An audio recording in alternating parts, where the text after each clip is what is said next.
Welcome to part 26 of this video series. Today I'm going to be discussing what it takes to leave your current life and move aboard your own small liveaboard boat. And a special thanks to those who have already subscribed to this channel, and again, thank you so much for supporting the creation of this video series. If you haven't done so already, then please remember to like, subscribe, and hit that notification bell so you don't miss any future videos in the series. Now, I'm going to do this in 8 steps, each one bringing you closer to living aboard your own liveaboard boat. Okay, so here we go. Step 1. Stop buying so much stuff. Buying luxuries and stuff you don't actually need weighs you down without you even knowing it.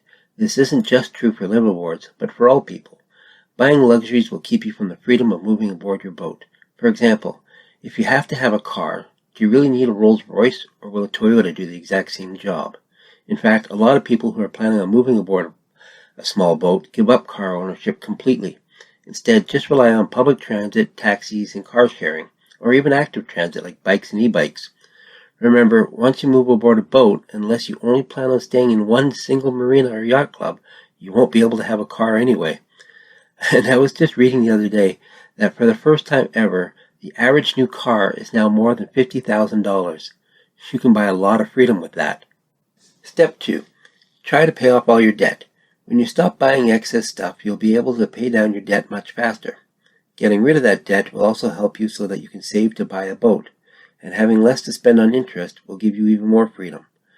Not only will it feel great, but it will help you achieve your ultimate goal. For those of you who plan on moving aboard a boat and staying at your local marina, you can also use the money you save to help pay off your debt, making it feasible for you to sail off into the sunset, or if you're more inclined, power your way into the sunset at some future time. Of course, this only works if your local marina is open year-round. Step 3. Save your money the best you can. Typically, you don't need that much to live the boating lifestyle, but having a healthy store of cash will help you with the transition. Minimal day-to-day necessities, and of course, libations. Plus, having savings will help you with those surprise costs. Just like owning a house, a boat requires maintenance. Nothing is built to last forever. A liveaboard boat is a home, a vacation, and a form of transportation all rolled into one. All 3 things require some amount of money. The good news is it doesn't require nearly as much as a house, a car, or vacation separately. Step 4. Get rid of your stuff. If you're going to live on a boat, you can't take much with you. Besides, what do you really need anyway? Sell it, give it away, or just toss it in the garbage? You'd be surprised to find out how much of that stuff that you currently have you just don't need. Do you really need all those keepsakes? Maybe just try to take pictures of your keepsakes. Pictures can be digital and take absolutely no space at all. And there's a lot of stuff you can downsize. And what I mean by downsize is, for example, instead of a 70-inch television, you might only need a 24-inch. You'll never fit a 70-inch television in a small boat anyway. Step 5. Buy your boat. Only buy what you can afford. Chances are you don't actually need a 75-foot motor yacht. The truth is, the types of boats that are considered to be liveaboard boats keep getting larger and larger as the years go by. Although this is also true of houses. It used to be that bungalows were considered a good size for a modest family. Today, they hardly ever build bungalows anymore because they're considered by many to be too small for even a couple to live in. Now, it's all a matter of perspective, and what has changed is people's expectations. In the 70s, a 32-foot yacht was a nice-sized liveaboard. Today, most landlubbers don't even consider a 32-foot boat to be a yacht. For example, when boats like the 27-foot Cape Dory came onto the market, they were advertised as road cruisers. Today, a lot of people would consider them to be just a weekender. The fact is, the bigger the boat, it means more work, more money, and more crew. If you need to go into massive debt to achieve the liveaboard lifestyle, chances are this lifestyle will not work for you. Now, you can find boats in your local classifieds, Craigslist, Boat Trader, or talk to your local marinas and brokers. It doesn't matter if you prefer a sailboat, powerboat, or houseboat. As long as she floats, that's what matters most. Step 6. If you're planning on traveling away from your home port, you'll probably need to create an income. Now, this is for those of us who don't have enough money in our savings to live out the rest of our lives without working.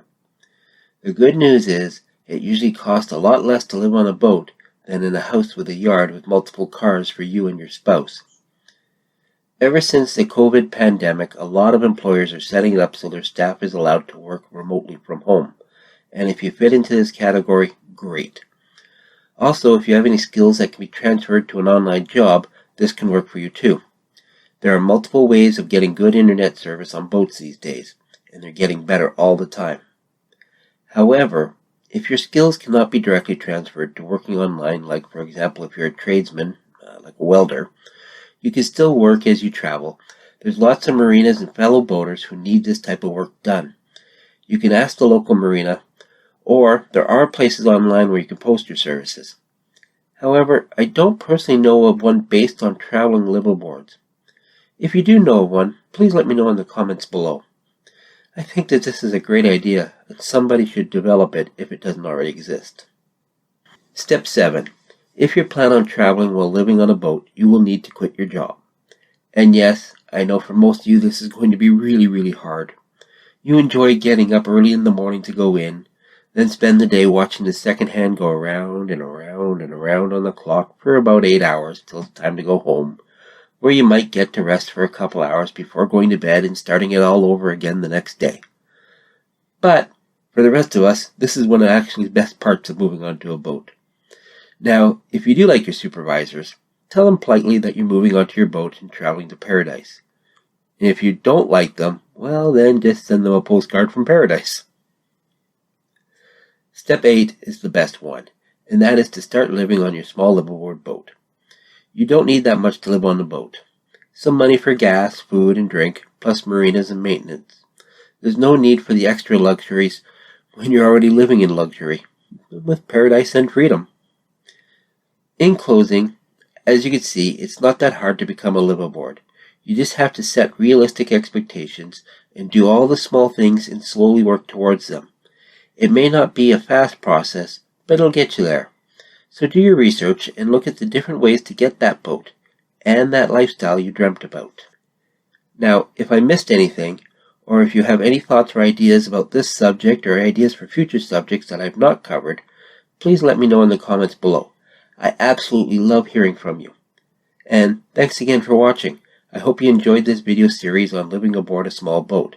If you have, then please subscribe so you don't miss any future videos. Also, I included links to all the past videos in the description below.